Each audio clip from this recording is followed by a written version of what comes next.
Well, again, thank you all very much for coming out. I hope you guys will enjoy this version of the Capture One demo. I hope that you guys think we'll get some good stuff out of it. And I just, again, want to emphasize some of the things that I've been talking about with all these demos we've been doing with Capture One is that I've really come to enjoy my experience with the program. I've been finding it very useful, especially lately. Some of you, I think, Glidden, yeah, you were the only one that's here, that we went out to a big cypress, and I took those images and I just literally started them from square one dealing with Capture One. But I shared them with Blake, and he'll go over some of that stuff as well, too. And for those who don't know, my co-host for tonight is Mr. Blake Griffin. He's our Capture One, what's it, American? I keep going to say Capture One specialist, but what's your specific title again? I forget. I'm sorry. I think in the whose line is it anyway kind of things, titles don't matter. So I'm officially the channel manager for North America, right, or really the Americas, because I've got some South American clients as well. Okay. But I kind of wear a lot of hats when it comes to the Capture One side of things. Yeah. So yeah. So without further ado, I think we should just go ahead and jump right into it. So I'm going to let Blake go first, and then I'll jump in as needed. Okay. All right, perfect. So I've got everything all pulled up here. And of course, I should have asked this before I shared my screen and can't see anybody. But I was wondering sort of how many people this is your first sort of experience with Capture One as a program. Let me see if I can do that. There we go. Looks like I can get a little bit more if anybody wants to do a raise of a hand and a wave to things here. So Capture One is a raw processing suite. So it's designed to take the raw files from your camera, import them in, and allow you to make not only just your base corrections of exposure, contrast, brightness, those types of adjustments, but it's actually a really powerful piece of software as well that we're continuing to grow and sort of make more powerful as we go along. The latest version here is Capture One 20, which is what I am working on here. And then earlier, just probably about 6 weeks ago, we actually updated to the latest version of Capture One here, which added some very interesting tools to make it more of a full picture when it comes to processing. So when it comes to the low light side of things, I'm going to leave that more to Donovan since he's more of the master than I am. But I'm here to talk about a couple of the pieces that are within Capture One that make this particular workflow work for me and potentially could work for you as well. So the first thing that is going to happen when you open up and launch Capture One is it's going to ask you whether or not you want to use Capture One in what's called a catalog or a session.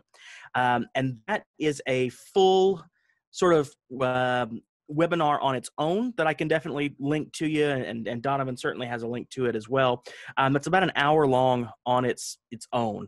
Now, I don't want to bore you for a full hour talking about how to handle images in that way, but I'll talk about things briefly, and I'll go over sort of how I use Capture One in this case. The first thing we'll talk about is a catalog. If you're familiar with certain other raw processing softwares that are on the market, I won't name any names quite right now, but if you do a lot of photo editing or if you pay for a monthly plan, you may know some of the products that we're looking at. Those typically are going to run in what's called similar to our catalog session. Catalogs are great for customers who are looking to have all of their photos in one place, as well as being searchable and being able to keyword and find things very quickly. So in the case of a nighttime shoot like we're working with now, you may want to, once you get home, say, oh, I was in, this part of the Everglades. This was, in the summer, in the fall, in all of this, and sort of, you could even kind of categorize it by, tagging, what sort of astrological features you're seeing and what you've got in your image. Once you have that, a catalog is wonderful to be able to then recall and bring back those images very quickly across the way. The other piece that Capture One is able to be set up on is what's called a session workflow. Now, a session workflow works a little bit better in my particular usage because I'm a portrait person. So I'm going to be taking images and then quickly turning them around into other options. So I don't necessarily need to have all of every photo I've ever taken in one place. So I kind of work things on a little bit of a smaller way. Let me see if I can get Zoom to play nicely with me here for a second. And yes, I do have that on the desktop. Okay, I'm going to switch my screen share here, and we're going to go just to the desktop for a moment. And so that now should be showing everything. I'm going to hide Zoom and move Capture One off to the side here. In this file here, I believe that's the one I've got. Aha, yes, that is a session folder. When you work in the session-based workflow, Capture One creates a folder, and on the inside of this folder, it puts these 4 folders and a concession database. Does everybody see that here on the screen? If I can get it, just give me a thumbs up if we can see that or if I need to adjust. Okay, awesome. So what makes a session work best for my workflow in this case is I know that no matter what files I'm working with, no matter what pictures I've taken, when I start a session, any image that I import or capture within the session is going to be in this capture folder. Output, of course, is going to be any file that comes out of Capture One will be in this folder. Selects are images that I can choose during the process, and then trash makes a little bit of sense. It's trash. The reason I also like having a session workflow the way that we see here is that if, for example, using the trash, if I move an image into the trash, it's going to live in this folder. So nothing that I do is going to be permanent until I tell it to be so. So if in the process I'm going through and I find an image that, you know, at first pass, I don't really like it so much, but I want to come back to it later, I always can. The second thing I like about a session workflow is because everything is saved in this session file here, I can take this folder and I can pass it to anybody who's got Capture One. And as long as they open up this folder and they're on the same version that I was working with, any adjustments, any edits, any selections that I have made will pass directly along to that person as well. So I like sessions in the fact that they're sort of self-contained and they're able to be sort of worked on in that way. The neat thing about how Capture One sort of differentiates between the two is that during the session process, once I am completely finished with my images, I can actually then bring those and import them into a catalog and have all of the benefits of catalogs for finding information and finding and looking for particular pieces. So I'll go ahead and I'll leave that sort of as it is for now. Again, we'll recommend an hour-long webinar if you want to, you know, get into more of the nitty-gritty on what makes a catalog and a session a session. But I'm going to go ahead here and get back into Capture One so that we can sort of talk about more of the process when it comes to bringing in images and getting everything edited. So let me go ahead. I'm going to resize my window here, so I apologize for any flickering that you might see. I'm working on a very small laptop screen here, so it's a little bit hard to maintain having Zoom as well as Capture One up, but I'll try my best here. So what you're seeing here now is Capture One 20. This is actually Capture One Pro, so it is our flagship version that's actually good with over 500 cameras today. In order to get images into Capture One, you can do it one of two ways. You can select Import in the upper left-hand side of the screen, as I just did here, which then would allow you to pop up our import window where you can select which files that you wish to add to your catalog or session, as well as on the right-hand side here, you can get some information on what images, how you would like them to be named, what metadata and copyright information you would like to have, and just sort of a wide panel of different things you can do as you're bringing images into the software. Now, I've already done that today, so I'm not going to import this way. So I'll go ahead and I'll cancel out of this window. You can also use Capture One as a tethered workflow, which means that you're taking your camera and you're shooting directly into the computer instead of having a memory card sort of as a go-between. That actually works incredibly awesome, especially considering that most computer screens are larger than the images on the back of your camera. So it makes it a lot easier to see images as they kind of come through in this case. Once your images are into Capture One, on the left-hand side of the screen here, typically the workflow is going to work from left to right, with each of these options here being a different set of tools that you can go with. Now, we mentioned earlier some of the other options when it comes to raw processing. If you're currently using one of those different options, at the top of the screen here, we've got a window menu and then workspace, and we can select the migration workspace. Now, as I make that change, you'll see that things drastically switched around, and different images are in different places and different tools are in different places. The migration workflow is set up very easily so that someone coming from a different piece of software can utilize the way that things look a little bit better to them. But the other piece that I like about Capture One is that all of the workspaces are fully customizable. So you can actually really set up something for your particular needs. If you find that you don't use certain tools or you need to use certain tools more often, it's incredibly easy to grab and move a tool to your workspace, and then be able to open it up, make your changes, and then if you wanted to, you can put that back right on the toolbar. So we've got some images in here. Working through, you have the ability to correct for various differences here. I'm going to go to one of the raw files that Donovan provided for me to look at, which we'll go into a little bit deeper once we swap over to his side. But you'll see that encoded in the raw file, the camera actually made a note of which lens was attached to the camera at that time. And because of that, we actually have profiled, and I'll come down here to the Olympus side. We profiled several Olympus lenses that you can see, but along with being supporting over 500 cameras at this time, we take our image scientists and they take new cameras that come in and shoot thousands of images to make sure that Capture One recognizes the individual intricacies of each lens and how to correct for that. So Capture One here, again on the left side, is showing that it was shot with the 7 to 14 millimeter 2.8 lens, and it's providing chromatic aberration and various corrections as well. Now, of course, you can actually take and check and uncheck to see if that's going to be doing any sort of difference that you would like it to be. So, of course, you don't have to make that and commit to it.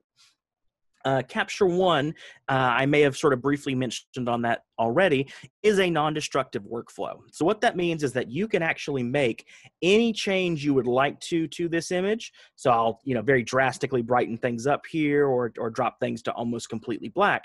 And in doing so, at any time, you can always reset back to normal, which is actually really cool. So you're not actually locked into making any changes until you get from there. One of the other pieces that I love about Capture One is just how powerful the product is when it comes to working with raw files. So by taking my shadows here on the high dynamic range slider and sliding them all the way to the right, you can actually see how much detail is in this file and how much was captured, even in that foreground, which, from here is very dark. One of the other pieces that I like about Capture One as well that Donovan's going to demonstrate for you a little bit is what's called our round trip. The round trip actually allows for files that are worked with within Capture One to then be moved to a pixel editing program such as Photoshop or Affinity Photo or any of your various other programs of choice that you may be using, so that you can actually utilize both as part of your workflow process. Donovan, do you want to take over and sort of show that process, how it works on your end? Almost. There's a couple of questions that came up. Okay. Glidden wanted to know if you can show like a catalog to see like the organization of the catalog. And when you import, now are you copying the file that you've imported and putting it into that sessions, into that output folder? Or are you using that from wherever you got it from and it's just making a kind of like a thumbnail type of thing of it? Okay, great question on both.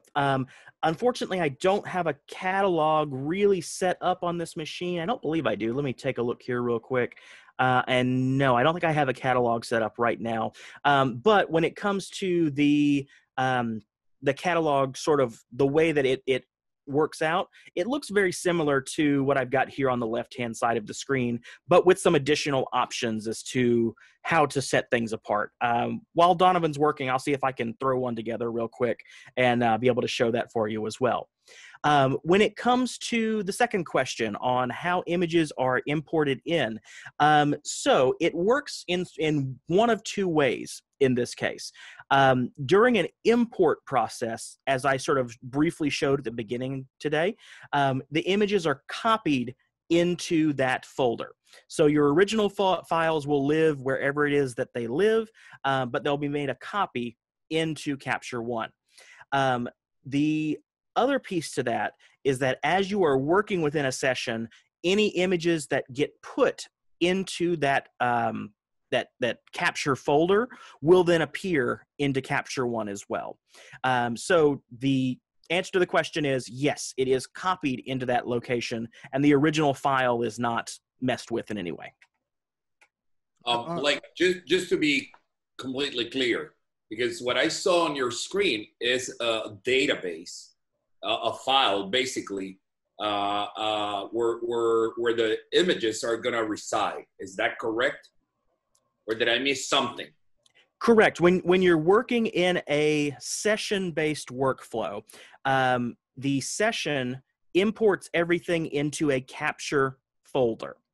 So from here, these are the files that Donovan sent to me. For example, let's say I want to bring in this one here. If I say import one image, it's going to actually put that file into this capture folder, which is created when I created the session. Yeah, but being from the computer world, I want to be very specific.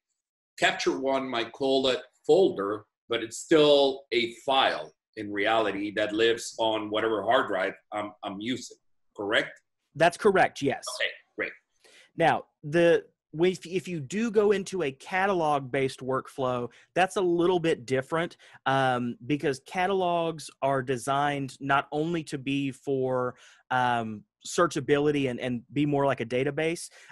In catalogs, you're getting more into proxy files where your images may live on a hard drive, but then you can use and still make your edits within Capture One without that hard drive being attached. That's a little bit of a different process. So for that, I would certainly recommend, diving into the webinar that discusses that a little bit more. All right. So one of the things that I found that it worked out really well for me, especially when dealing with this new session, as I mentioned before at the top, is that me and a few others with the what we call ourselves a low light group, where we go out and try to capture dark sky images or just stuff with low light things. Is I wanted to go out and I really wanted to get some pictures of the Milky Way down at Big Cypress Swamp. Now, ostensibly, I would have liked to have gotten the comet, but that wasn't in my cards that weekend, and I think I'm running out of time. I think the 23rd is the last day for Comet Watch. So, if anybody who hasn't gotten the comet, you only got a couple more days there. So it's like about 21st, 2 more days tonight. Well, so 3 if you count tonight. So you got 3 days. So anyway, so the idea is that what I wanted to do is I wanted to throw this into Capture One and see what I can come up with. Now, I also did my own little cross-reference with Lightroom as far as that goes. And I found that Lightroom, when I was playing with it originally, is that I was losing a lot of the detail in the shadows, meaning when I put it through Lightroom, it actually, the shadow details got worse and worse as I played around with them, which is to be expected because I didn't really light the foreground in this particular shot. So what happened was when I started playing around with it, every time I modify the shadow details in Lightroom. Let me fix this up a little bit. See right there, it's not so bad in the shadows right there. I mean, it's grainy, but that's to be expected because I shot this at 1600. This is micro four thirds, you know, and I think I only gave this one 13 seconds on there. So it's not too terribly bad, but you know, I don't normally want to do it like that.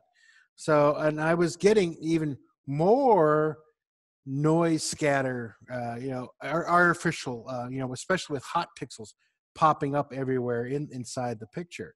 So I was very kind of disappointed the fact that that's so. Then I started running it through in Capture One here, and I was able to pull out some of the data there. You can see right there that's getting kind of really kind of crappy as far as dealing with the shadow detail there. It was worse in Lightroom. So as far as I was concerned, that really helped me sell me a little bit more on the program as far as it went. Now, one of the things that you might have noticed here, it's got my photo Dono on here. One of the things I thought was pretty cool is that over here in the where they call the process recipe, you can actually put a watermark down for all your outputs. So for instance, because I know that some of you like to put your watermark on your stuff, and you can actually upload a image if you wish to on that stuff.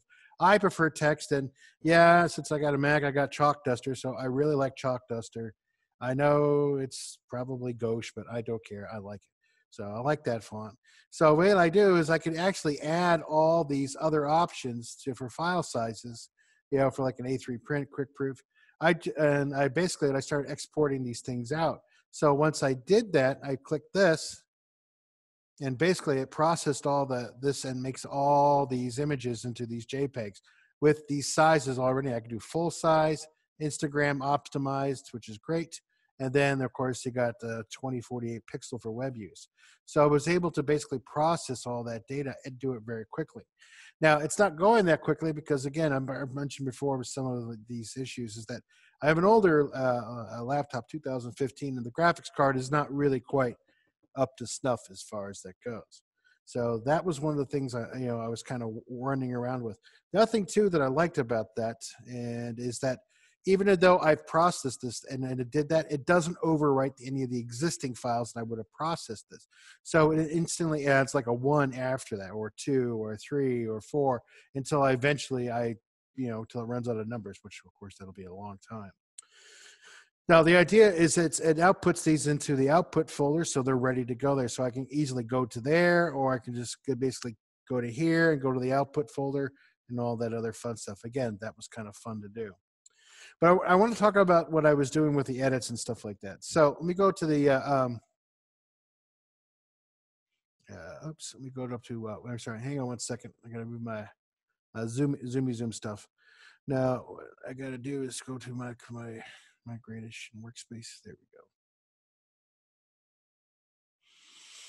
So these are some of the edits I did on this one already right here. And you can see right there, it's not too different. One of the things I like about this is that since I'm dealing with the raw file from Olympus, I did not have these options in Lightroom as far as that goes. So these were basically, since I shot it on custom, I had it on Kelvin.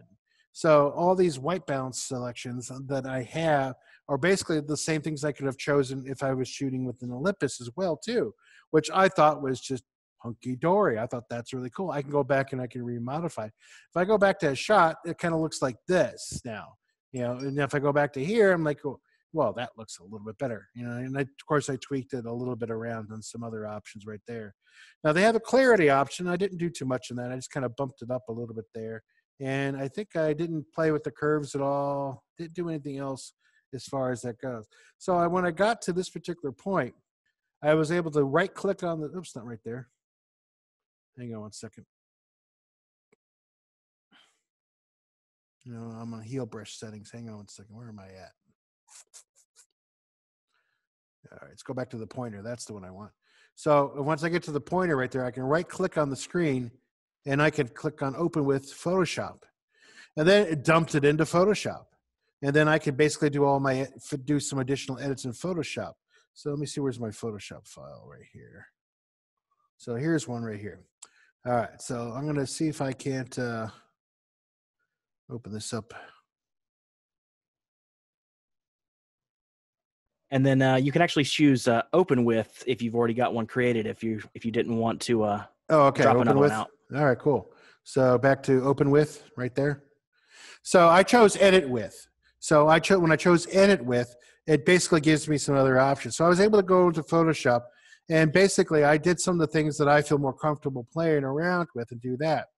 And on top of it all with that stuff, I was able to basically also, since I have Skylum software as a, I don't know which one. Can you guys see this? Can you see this, Blake? Can you see a Photoshop? Looks like you're still on Capture One. You may All need right. to swap over to Photoshop there. Yeah, hang on a second. Let me just go to my desktop. That'd probably be better. Oops. Sorry, guys. Let's do this one right here. Here we go. So here we go. So basically, here's the Photoshop, and it has all the layers that I basically monkeyed around with right here. And I was going to point out, if I go to my filters, I also have the Skylum software, and I could even go further down the rabbit hole and play around with it, because a lot of the stuff has plugins for Photoshop as well. Now, I could have imported directly an edit with Aurora or Luminar 4 if I wanted to as well, but I didn't do that. But once I was all done, I just basically exited out of this as well, where I can click save or close out the program, either way. And then what happens is then it dumps it back into Capture One, which is like you were saying, it's like that around the world round trip. I finally did it wrong. I keep wanting to call this around the world, and that has its own connotations for certain things. But basically, what I'm saying is that it just dumped it back in here with all those edits. And if I wanted to, I can go back here and tweak it some more if I wanted to do that, keep adding additional edits as far as that goes. So it was something I've been finding very useful. So I took this into here. This was the edits I was working with in that. And then I took some additional edits and I moved it into Photoshop to kind of clean up some of the color and stuff. This is where I got photo bombed by by some what's that? A firefly. I also got photo bombed by some lightning over there, so that worked out pretty well. And then of course we got photo bombed by a bunch of clouds that came over at the end there too. And you can see I got a little bit of distortion right there because I'm shooting with such a wide angle lens for this particular one, but it's not too bad. And for me, I'm kind of happy with it as well. And I'm really tickled pink that it turned out so well to what I could come up with. I was just like, wow, that is really, really cool.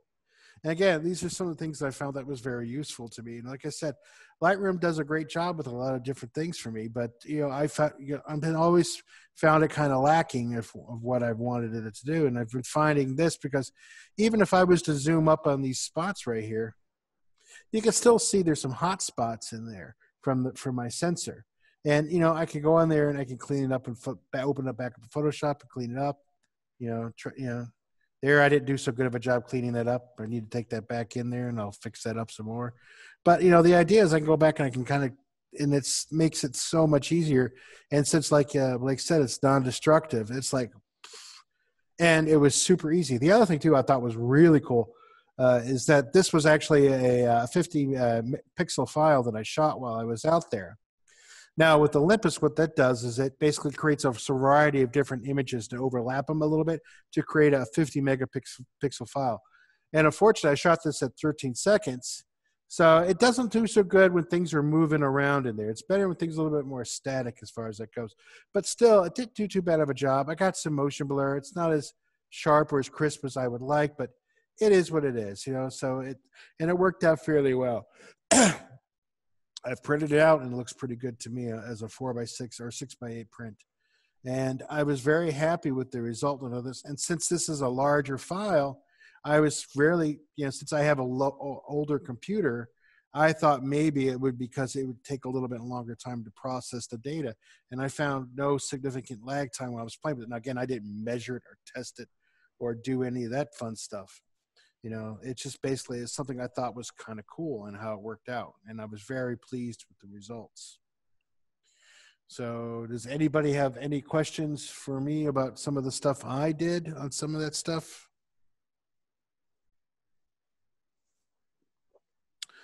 Now, I'm not going to go deep as far as dealing with different layers and stuff like that, because I kind of talk about that in previous Capture One videos about how you can create different layers and stuff. But it's really one of the cooler things that I like about dealing with Capture One too, is that you can do different types of layering systems. In fact, I'll go back into it. Why not? Just because. So one of the things that's really cool with dealing with some of the stuff, let me find one where I did some layering on it. Go back, I think it was over here. So it was this one right here. So this is a really early picture of what I shot with some Milky Way stuff. And the thing is, this was a Nikon RAW file that I was playing around with and dealing with some of my older stuff. And one of the things that I found that I thought was really kind of cool, this is what it looked like before. And by playing around with the different layers to make certain adjustments, and each one, I just basically put it on top of each one right there, I could do some really cool things. If I hold the masking button down, oops, you can see which parts are, maybe. Let's see, let's go back to this one again. You can see how that turned red right there. It gives a little bit of a mask there. You go to the next one. See, I was masking into that area right there. I could be really specific, and there's a big mask there for that one. And I could basically isolate these things, and it was very quick and very easy to do that. There's this thing that's called Luma Range, which is really useful. That worked out really well for me. But I could go and create a brand new layer, and basically do whatever I want with that. Fill it up and mask it off and do a Luma Range with that. Or I could go there and I can actually create a layer from the color editor, which is really cool. So I could select certain colors. Like if I really want to work on, say, like this black right here for some reason, and I can go in here and create a layer for that. Oh, let's try that again. I think I clicked the wrong one, didn't I? Yeah, I did. And it might be as Mama says, I'm too poor to pay attention. So let's make it get a little bit bigger. So let's go back, create a mask layer for the section. So it's going to take about a few seconds. I was just dithering around. But anyway, while it's doing that, and I'll show you the mask of what it creates, and then you can go into like Luminate. So I clicked at all this right there. So if I really want to modify that, I can go into the this Luma range, and I can actually modify it even further. But it only works with that color range that I specified, which I thought was really, really cool. You can see right there, I limited it so much that it's only down to this little spot right there. But it's not going to any other spot in there except in that color range, which again, I thought was just really awesome. I really enjoy this type of stuff. And I thought that was really, really, really cool. So I can be very, again, Lightroom and Photoshop have their own little ins and outs about masking and doing things like that. But, I am not what you call the great Photoshop editor. I'm not someone who's actually spent hours. I'm more of a self-taught type of person when it comes to Photoshop. I work with two graphic artists. I work with two people who really know their stuff here at the store. They've actually gone to school for graphic design, and they've studied these programs. And every time I have a question about it, I usually ask them, like Mike or Shelby here at the store. So, for me, for a simple tool, or at least has tools that are simple enough for me to figure out, is very useful. And that's one of the reasons why I've been enjoying it. Like I said, I'm still working on the workflow about dealing with files and things of that nature. And, but yeah. All right. Well, it doesn't appear to be any questions. So what I'll do is I will get back into Capture One here. As I mentioned, I set up a test catalog for images here to kind of show the differences as to how things would look on a catalog workspace. So what I'm going to go ahead and do here is I'm going to actually import some images into this catalog. I'll import the same ones that we were working with a little bit earlier today to kind of show how things look different. Now, since catalogs are more of a database type workflow, I've got everything as it's coming in. The images have now been loaded, and you'll see that I get a recent imports folder that was created. Each time you import files into a catalog, you're going to get this particular setup here showing you which items were recently imported. Within catalogs, it allows you to then sort of subdivide items and put them into ways that you would like. So a little bit under here, I'm going to go to folders. And I'm going to say, let's create a new folder. Oh, and it looks like that's going to be a little bit different than what I want to do. Instead, I'll go to a new collection. How about that? And in collections, when you hit the plus sign, you get an option for an album, a smart album, a project, or a group. And again, this is very high level sort of stuff. Each one kind of works a little bit differently, but they kind of work in from top to bottom. An album being sort of the top piece of files, and then projects and groups being underneath that. Smart albums are very cool as well, because as of course you're bringing in information and as you're bringing in files, you can actually edit and tag and provide keywords and places, or even highlighting and doing colors of an item. So for example, if I wanted all the Milky Way items, all the Milky Way photos here, I'm going to scroll through all of them, and I'm going to say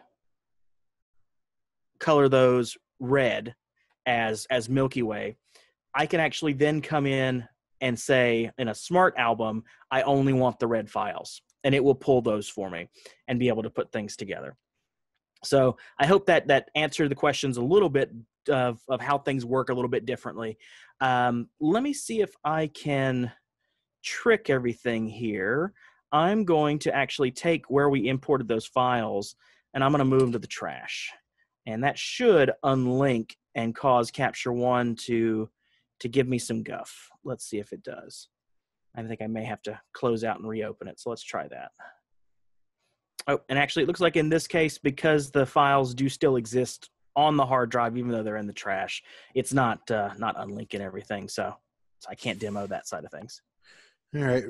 It looks like we had a couple of people just joined in a little bit late here. So just to give you guys a heads up, I'm going to be recording this video. I am recording this video, and I'll be reposting it later on the YouTube channel through Johnston Photo. So if you guys are coming in late, don't no worries. You'll still get to see the entirety of it if you wish to.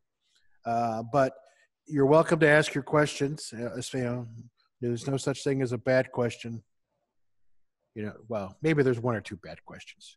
We'll judge you if you ask them. How about that? So since we don't seem to have any other questions, I'm going to go ahead and let Blake go. And I want to thank everybody for coming in and tuning in. We're just a little bit over an hour, which is fine, which is the way I like to keep these things nice and sweet. And because, I don't know about you, I've got a family to feed, and they don't like it when I have to feed them each other. So I got to go take care of them. But I appreciate everyone who's come out tonight. I hope you guys enjoyed it. As I said, for those who came in late, the video will be posted at a later date, and I will certainly send an email out to those who signed up through either Meetup or Eventbrite. Thank you all very much again. Thank you all so very much. Again, Blake, thank you for your time and your patience tonight. I appreciate that. You're very welcome. Thanks for having me, everybody. All right. Have a great night, everybody. Be safe and be well.